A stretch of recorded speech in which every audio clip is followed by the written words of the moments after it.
Welcome to Oneness and Wellness. This week's guest is Robin Casarjian. She not only is a dear friend, but she is a person who has been making an amazing difference in the lives of many prisoners across the country and across the world. So nice to have you with us, Robin. Thank you, Dot. Just great to be here. And I'm going to begin with a good news story that comes from Houses of Healing. This is a book that Robin has written, and this is the new edition. And it's towards the very end of the book. And I think it's a message for all of us. It's called A Higher Purpose. Remember the story of the king who sends a person out to do a task. We're all on that mission. And we all seem to forget about the task we've been sent to accomplish while being distracted by other tasks.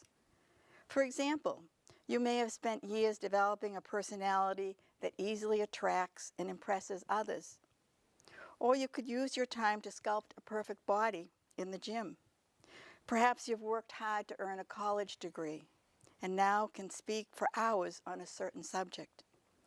While all these accomplishments have value, if we aren't becoming more loving and offering love to others, the one task we're really sent in the world to do waits undone. When you get down to the bottom line, there is a higher purpose in life for you, for me, for all of us. This purpose is to bring the light of your spiritual self into this beautiful, awesome, painful, and anguished world. The man who rules a corporate empire, affecting or saving the lives of thousands by bringing them, say, needed medicine, but does it with greed in his heart, may not meet his higher purpose. The prisoner who meets his or her fellow inmates with love and kindness does. You've come here to be present and to listen and respond to the voice and the call of your own heart. Then, regardless of the situation you find yourself in, you are a positive force, a healing presence. Thank you, Robin, for those words. Thank you for that message. It's the message of the heart. It's the message of love, and you are all about love. So let's go back in time, because I've known you for a long time, and let's go back. I think the first book that you wrote was about forgiveness. That's right. Do you want to say a little bit about that book? Well, it was a book that Bantam published in 1992 called Forgiveness, A Bold Choice for a Peaceful Heart. And I came to write that book because as a therapist and as a stress management consultant and trainer, I just saw that so many people had unresolved anger and resentment and guilt, and I thought, how can I help them to really resolve these feelings of anger, resentment, and guilt? And I read a lot and thought a lot and talked to colleagues, but I knew that the ultimate healing of these emotions really came through forgiveness. And when I looked out there in the world to see what had been written about forgiveness, almost nothing was out there back in the end of the 1980s, middle of the 1980s. Some things in a religious perspective, but nothing from a psychological perspective. And it seemed like the work, even from a religious perspective, wasn't articulated in a way, as I often say, bringing forgiveness out of the realm of a lofty ideal, something that we kind of should do or could do, down to a grounded strategy that people could actually figure out, okay, how do I forgive? And so I started thinking about the topic and articulating it in a way that seemed to make good sense to people, and I could see light bulbs going off, so I started to write about it and found that it was helpful to people. It's what we all need. It's forgiveness, and I think there's still people have a misunderstanding about forgiveness, that you're doing it for someone else. It's not something that benefits yourself, but we know that if you are willing to forgive, open your heart, and take those steps into forgiveness, everything changes. Absolutely, because you become free.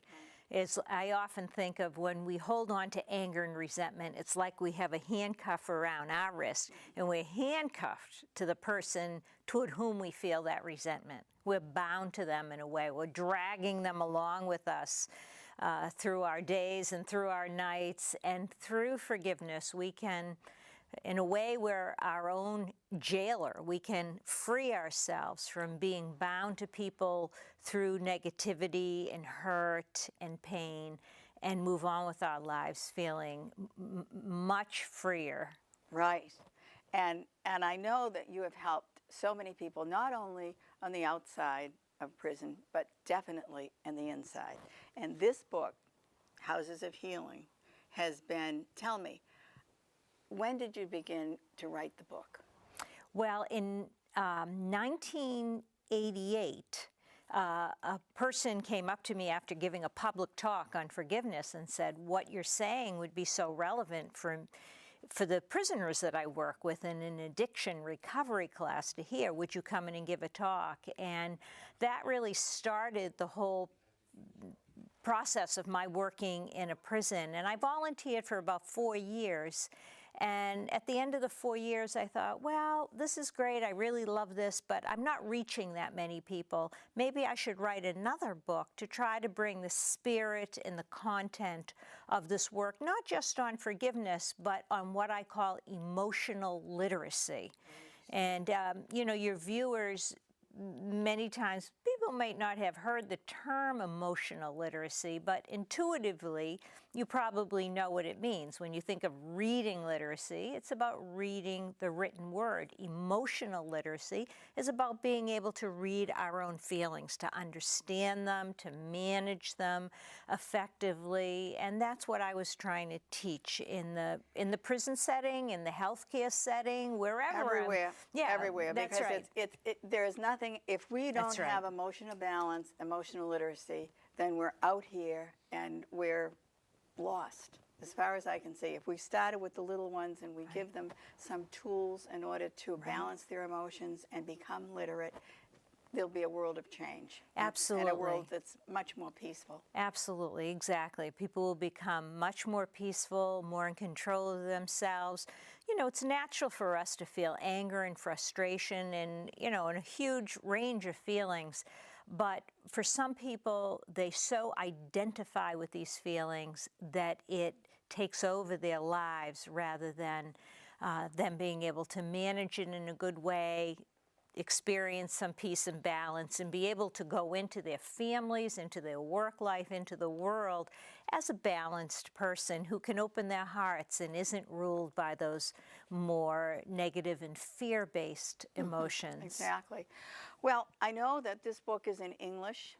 I know that it's also in Spanish. I know that you created the foundation, the Lionheart Foundation, and I know that it's in videos, that you have a manual that goes with this. And as I said, the books are all over the world. Well, when I first decided to write this book, I thought, well, I don't really want to write it unless there's a way to put it in prison libraries for free, because... And I'll stop right there, because that's the big thing that has always touched my heart, that you did it for free, that you made sure that this book was available free of charge in all of these libraries, and to anyone who asked for it, you were willing to give it.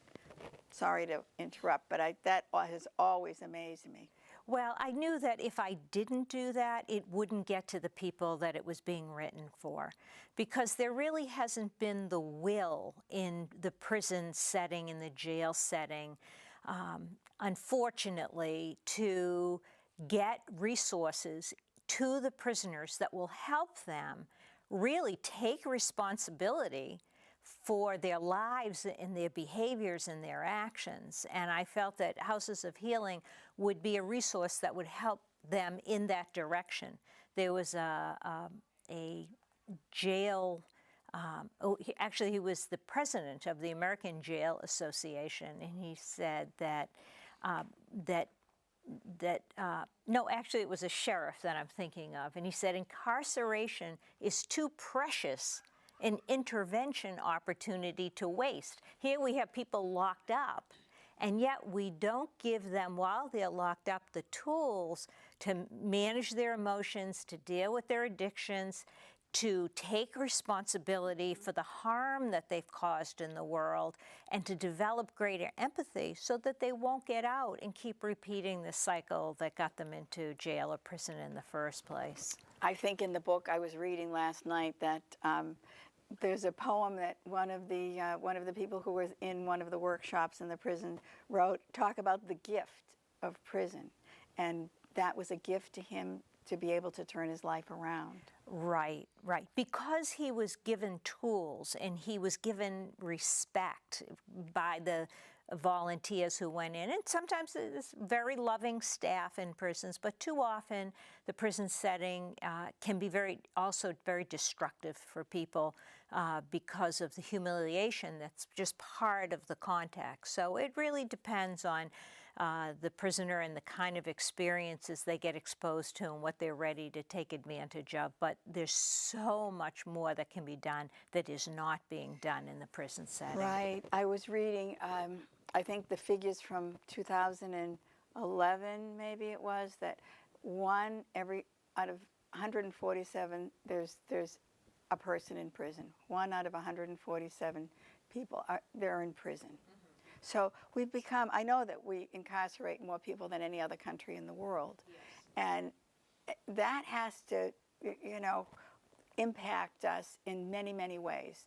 Not only socially, but economically, our mental health, everything, the families, the cycle, when you talk about the inner child and the cycle of violence. So if a child is treated violently as a child and then they grow up, then they become the parent who has no tools to teach the children any differently. So, and you give examples of that in your book also.